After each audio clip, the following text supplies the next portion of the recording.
कोई आपको परेशान करता है तो आप बड़ी आसानी से कह देते हैं नाक में दम कर रखा है यार। लेकिन इसी चीज को इंग्लिश में कैसे कहेंगे? आइए सीखते हैं H1 हिंदी 1 to 1 में। यहाँ पर जो एग्जाम्पल स्टेटमेंट्स मैंने पिक करे हैं वो है बच्चों ने नाक में दम कर रखा है, उस ग्राहक ने तो दुकानदार की नाक में दम कर दिया।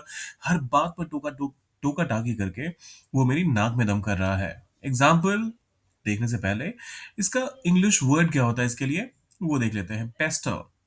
पेस्टर वर्ब होता है ये, तो इसको वर्ब के तौर पे ही इस्तेमाल कीजिएगा। एग्जाम्पल के तौर पे पहला एग्जाम्पल आता है बच्चों ने नाक में दम कर रखा है।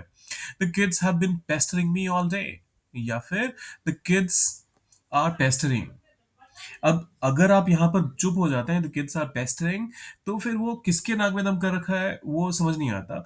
अब अगर यहाँ पर कुछ भी समझ ना आए तो फर्स्ट पर्सन ही तो बोलेगा ना ऐसा कि मेरी नाक में दम कर रखा है। तो इस वजह से बेशक यहाँ पर मेरी नाक में दम कर रखा है ऐसा नहीं कहा गया है, आप फिर भी मी का इस्तेमाल कर सकते हैं बिना किसी से परमिशन लिए।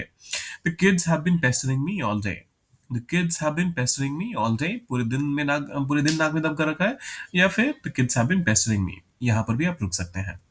दूसरा एग्जाम्पल कहता है उस ग्राहक ने तो दुकानदार की नाक में दम कर दिया। अब यहाँ पर क्लियर है कि किसकी नाक में दम हुआ है, दुकानदार की नाक में दम हुआ है। So the customer really पेस्टर्ड the shopkeeper.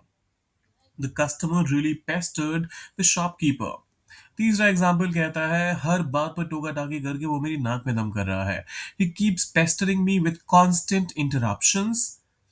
He keeps pestering me with constant interruptions. हर बात में टोका टाकी करने का मतलब यहाँ पर मतलब मेरी बात ही पूरा नहीं होने देता वो, पूरी होने देता है वो कभी ऐसा मुझे अलाउ ही नहीं करता कि मैं अपनी बात पूरी रख पाऊं।